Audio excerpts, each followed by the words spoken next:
Tout comme la CNAVC qui soutient les idéaux du chef de l'État, elle aussi a décidé de tracer les lignes pour conserver les actions positives du président Ibrahim Traoré dans sa vision souverainiste.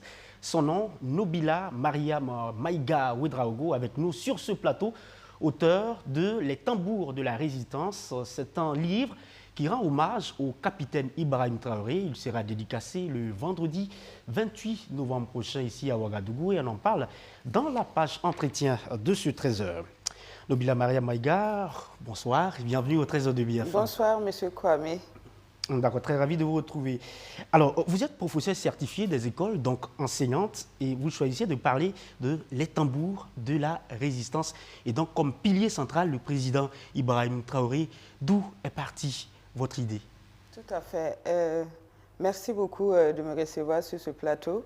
Il faut dire que les tambours de la résistance est venu du fait que j'ai compris que la dynamique actuelle demande à ce que nous tous nous puissions nous engager pour notre souveraineté. Comme vous voyez déjà sur la couverture, vous voyez, on dit que le livre rend hommage au chef de l'État, mais en réalité, le livre rend hommage à tous les peuples burkinabés. Voilà, vous allez voir le peuple burkinabé avec les drapeaux et aussi le chef de l'État.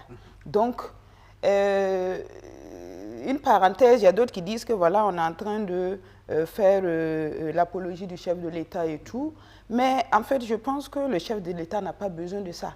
Voilà, mais c'est nous qui voyons que la vision qu'elle a, nous l'épousons et nous avons décidé de l'accompagner. Et pour ça, moi, j'ai décidé carrément de faire sortir l'œuvre qui parle déjà de l'engagement du peuple burkinabé, surtout nos forces de défense et de sécurité, et toutes les personnes, en tout cas, qui croient que nous, en tant que Burkinabés, nous pouvons être libres, nous pouvons être souverains, et surtout, nous pouvons faire de telle sorte que les autres pays nous envient, que nous soyons un exemple pour les autres pays. Ah, vous faites bien de le dire, puisque au lieu de rester justement loin pour parler de culte de la personnalité, justement, vous les invitez à découvrir l'œuvre.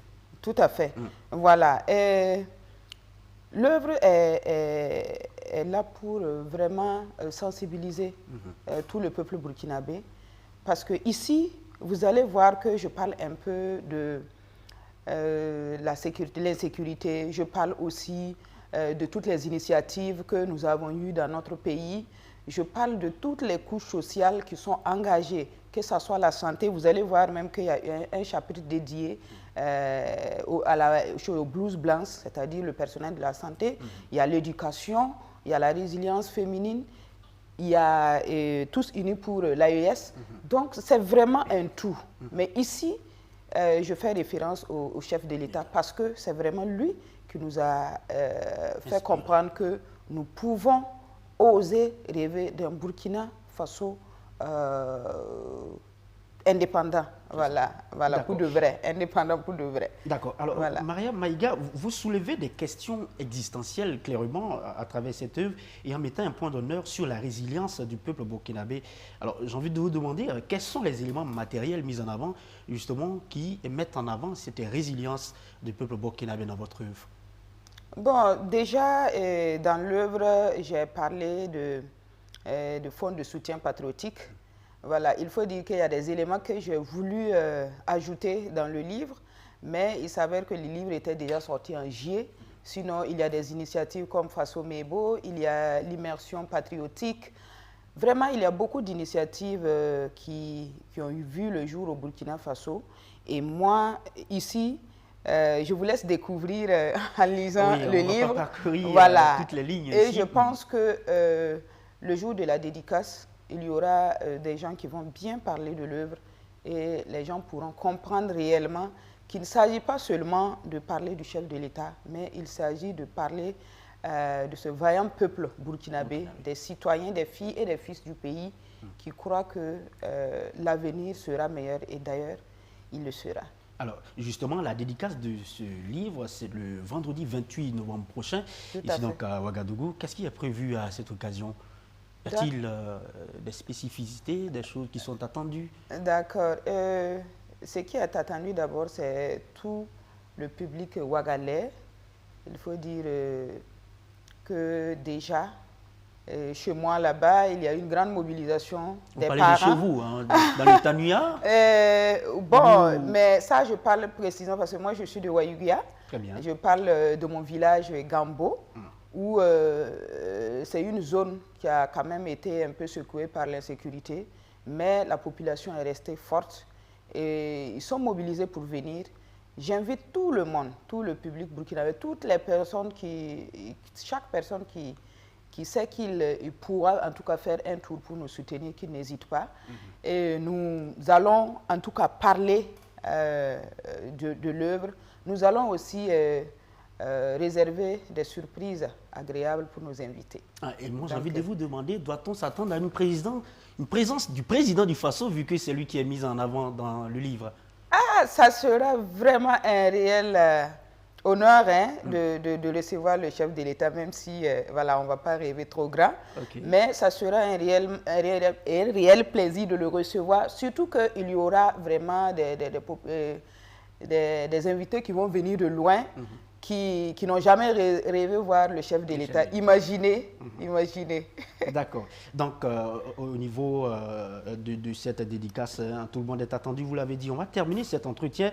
Alors, dans votre livre, en préface, vous dites, et je cite, « Nous avons décidé de nous battre, non pas par la haine, mais par l'amour de notre terre et de l'avenir de nos enfants. » C'est profond, j'imagine. Est-ce que vous pensez aujourd'hui que, partant de la posture de résilient dont vous faites montre dans ce livre, vous pensez qu'il y a une sorte de haine entre les Burkinabés et qu'ils ne voient pas les choses de la même manière par rapport à la vision du chef de l'État? Malheureusement, oui. Malheureusement, je peux appeler ça de l'incompréhension. Mais moi, je pense qu'en fait, il ne s'agit pas ici d'aimer telle personne ou telle personne, aimer le chef de l'État ou peut-être un membre du gouvernement. Il s'agit ici de montrer notre patriotisme. Il s'agit ici d'aimer notre pays. Et moi, je pense que ce n'est pas le moment vraiment de choisir qui il faut aimer, mais il faut choisir seulement d'aimer sa patrie. Et c'est là, moi, je suis en train d'inviter tout le monde à considérer l'intérêt supérieur de la nation, c'est-à-dire la paix, et surtout penser aux FDS et aux VDP qui sont sous le front et qui ils ne font pas de différence, ils se battent pour tout le monde. Donc nous devons en tout cas mener toutes les actions qu'il faut pour en tout cas qu'ils puissent avoir le moral haut et libérer le pays. Parce que sans la paix, il n'y a pas de développement. Vous l'avez très bien dit. Sans la paix, il n'y aura pas de développement. Voilà, ça sera donc tout pour cet entretien. Merci à vous, Nobila Maria Maïga Ouedraogo. Vous êtes l'auteur de Les tambours de la résistance, un livre qui rend hommage au chef de l'État, non pas pour sa personne, vous l'avez dit, mais pour sa vision et pour ses actions. La dédicace est donc prévue se tenir le vendredi 28 novembre prochain. Merci d'être passé sur notre plateau.